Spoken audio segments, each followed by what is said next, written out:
예, 이번에는 제13강 축복과 저주에 대해서 말씀드리겠습니다. 축복이라 하는 것이, 복이라 하는 것을 항상 염두에 둘 때는 에덴 동산이 먼저 있었다는 것을 염두에 두시기 바랍니다. 에덴 동산은 인간을 위해서 에덴 동산에 있는가를 한번 생각해 봅시다. 인간을 위해서 에덴 동산에 있다면 인간이 있는 이상은 에덴 동산은 함께 있어야 됩니다. 에덴 동산의 뜻은 희락의 동산, 그게 축복이죠. 그리고 기쁨이고 즐거움이 가득한 만드신 동산. 처음부터 하나님께서 인간을 위해서 에덴 동산을 만들어 놨다면 인간이 어떤 일을 저질러도 에덴 동산만큼은 인간 곁을 떠나지 말아야 일관된 축복이 계속해서, 나는 너를 위해서 에덴 동산이 있지, 에덴 동산을 위해서 너가 있는 것은 아니다 하는 것을 분명히 언급했을 겁니다. 사람을 만드시고 그 사람이 너무 이뻐서 에덴 동산을 보냈기 때문에 에덴 동산은 절대로 너를 떠나지 않을 것이다, 이렇게 해야 앞뒤가 맞는 이야기일 겁니다. 더구나 더 중요한 사실은 에덴 동산에 인간만, 에덴 동산 한가운데 인간의 주택이나 거주지가, 맨션이나 그 빌라가 자리 잡고 있는 게 아닙니다.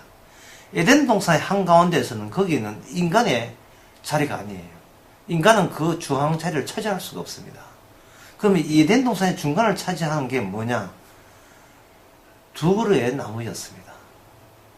하나는 생명나무요, 하나는 선악을 알게 하는 나무, 선악과 나무가 심겨져 있었습니다. 만약에 에덴 동산이 사람을 위해서라면 사람에게 그 어떠한 제한을 철폐해야 됩니다. 사람에게, 사람들이 자유를 마음대로 누릴 때 비로소 인간도 기쁘고 그런 자유를 주신 하나님께 감사와 영광을 돌리는 것이 인간이거든요. 따라서 인간에게 어떤 제한을 가한다든지 딴 건 따먹되 이건 따먹지 마라 하는 것은, 에덴 동산 자체가 최종적으로 결국 인간을 전적으로 인간 위주로 인간을 위해서 주어진 동산이 아니라는 그런 낌새를 우리에게 암시하고 있습니다. 에덴 동산의 생명나무와 선악과 나무가 중앙에 자리 잡았고 인간은 거기에 살고 있었는데, 그 악마가 뱀을 통해서 인간에게 이야기할 때 어떤 하나님에 대한 험담을 놓는다든지, 뭐 에덴 동산에서 너 사기 실체 그런 이야기를 한 게 아니고, 마귀가 뭔가 어떤 특정 나무에 시선이 가도록 인간과 뱀이, 그 악마가 선악과 나무에다가 신경을 쓰도록 그렇게 유인하고 유혹했습니다. 그게 뭐냐? 하나님의 계명이었습니다. 선악을 알게 하는 과실을 따먹지 말라는 계명을 유독 마귀가 거기에다가 주목을 시킨 겁니다. 그리고 그걸 따먹게 함으로 말미암아 드디어 이제 죽음이라는 거, 약속된 죽음이 찾아오는데, 우리가 여기서 한번 생각해 봅시다. 사람이 에덴 동산에 죽더라도, 에덴 동산 안에서 죽을 수도 있는 문제인데, 그 선악과 따먹음과 동시에 그 아담과 하와는 에덴 동산을 해서 떠나게 되는 겁니다.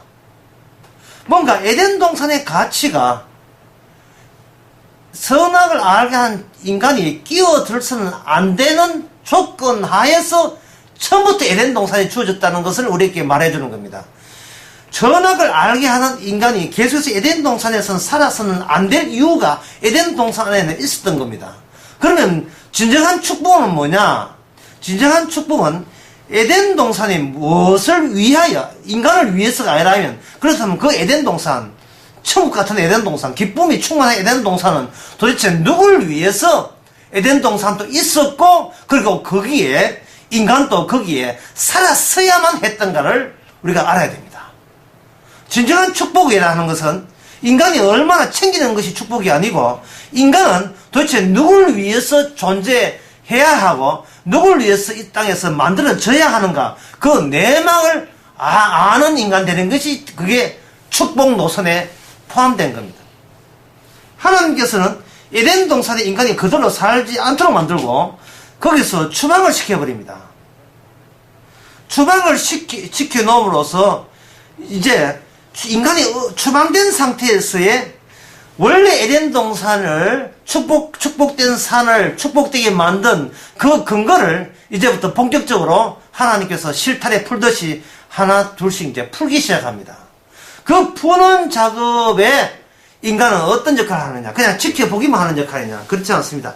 인간은 뱀과 더불어서 이 땅에서 딴 삶을 차려야 됩니다. 딴 삶을 차리면서 하나님의 형상대로 만든 인간이 그 형상 속에서 하나님의 모든 말씀과 하나님에 대해서 어떠한 반대되는 성향을 인간에서 완전히 유출하고 있는가를, 그걸 철저히 그 죄를 덜어내는 그러한 아주 중요한 역할을 인간의 역사를 통해서 다 펼쳐보아야 됩니다. 그 중에 한 예를 예레미야 44장 17절 18절에서 보면 거기에 나옵니다. 거기에 예레미야의 그 하나님의 예언을 들었던 백성들이 이렇게 반발합니다. 우리가 하늘 여신에게 분향하고 그 앞에서 전제를 드리고, 그때는 우리가 음식물이 풍부하고 복을 받고, 여기 복이란 말 나오죠. 오늘 축복에 대해서 이야기하니까 복을 받고 재앙을 만나지 아니하였더니, 그러니까 하늘 여신에게 이렇게 저 제사 드리고 잘 섬기들 그때는 우리가 모든 게 소유가 풍부하고 축복을 받고 재앙을 만나지 아니하였더니, 우리가 하늘 여신을 분향을 그 앞에 전제되는 것을 철폐하고 폐지하고 그게 여호와 하나님께로 돌아와서 그렇게 사니까 오히려 핍절하고 칼과 기근을 멸망을 당했다라, 이런 이야기를 하는 겁니다. 얼마나 인간의 본심을 얼마나 잘 솔직하게 보여주는지 몰라요. 이 성경에서 가장 인간의 본심을 가장 솔직하게 보여주는 이 대목 같아요. 예수를 안 믿을 때는 모든 게 잘 됐는데 예수 믿고 난 뒤에 완전 집구석이 망했다, 이런 이야기를 하고 있는 겁니다. 그러니까 그때는 복을 받는데 예수 믿고 난 뒤에 오히려 저주받았다는 이야기를 하고 있는 거예요. 제가 왜 이런 이야기를 하냐 하면은, 이미 에덴 동산 쫓겨나온 인간들이 어떤 죄악된 성향을 보여주냐 하면은, 저주를 마치 축복이라고 해석하고, 그게 축복을 저주라고 해석하는, 꼭 진짜 축복과 진짜 저주를 꼭 반대로 보여주는 성향을 원없이 펼치면서 한평생을 살아간다는 그 이야기를 제가 지금 드리고 있는 겁니다. 성경에 나오는 모든 이것을 해석할 때 그냥 해석하는 것이 아니고, 처음부터 이미 자기가 이것은 축복이고 이것은 저주라는 것이 이미 자기 가정생활이나 일상에서 이미 딱 정립이 되어 있습니다. 신이시여 이럴 때 나는 그걸 축복으로 간주하겠고, 신이시여 이럴 때 나를 사랑한다고 간주하겠고, 신이시여 이런 걸 만약에 벌어진다면 나는 저주라고 간주하겠고, 신이시여 그런 걸 만약에 그런 일이 벌어진다면 나는 하나님이 나를 미워한다고 간주하겠습니다 라는 이미 자기만의 조직신학과 철학과 인생관이 이미 정립된 상태에서 우리는 성경을 해석하게 되고 목사의 설교를 듣게 됩니다. 그걸 교회에 출석하게 되고. 제가 하고 싶은 이야기는 그러한 본성을 오늘 본문처럼 숨기지 말고 그대로 다 노출을 해야 된다는 겁니다. 교회에 봉사하고 충성하면 그 복으로, 하나님 일을 열심히 했던 그 복으로 진짜 정말 내가 원하는, 내가 기대하고 소망했던 그 축복이라는 거, 소유가 풍부하고 가정의 만사가 형통하고 이런 걸 설마 하나님께 살아계시면 주시겠지 라는 그런 가곡한 그 진짜 심보는 그거는 아주 들키지 않으려고 그렇게 숨겨놓고 자기가 할 수 있는 온갖 희생과 봉사를 다 하면서 그런 내가 기대한 축복을 위해서 인내하면서 참는 거예요. 근데 그 심보가 언제까지 가는지, 그 왜곡된 축복과 그 악마적인 저주가 이런 거꾸로 된 축복과 저주간이 언제까지 숨길 수 있는지, 결국은 우리 입에서 예수를 욕하고 하나님을 욕할, 노골적으로는 아니지만 속으로 하나님 앞에 원망하고 불평할 그 순간순간들이 우리 인간의 역사를 메꾸고 있고, 그런 식으로 인생을 살아오고 있습니다. 모든 인간이 다 그렇습니다. 모든 인간이. 10년 교회 10년 다니고 20년 다니고 목사가 됐든 신앙을 했든 관계없이 모든 사람이 다 그래요. 왜 그렇게 하시는가? 진짜 구원이라는 것은 오직 예수님께서 바로 우리를 더욱더 죄인 되게 만들었어. 우리로 하여금 의인은 없나니 하나도 없게 만드는 그 작업을 격려해야 오직 예수님만이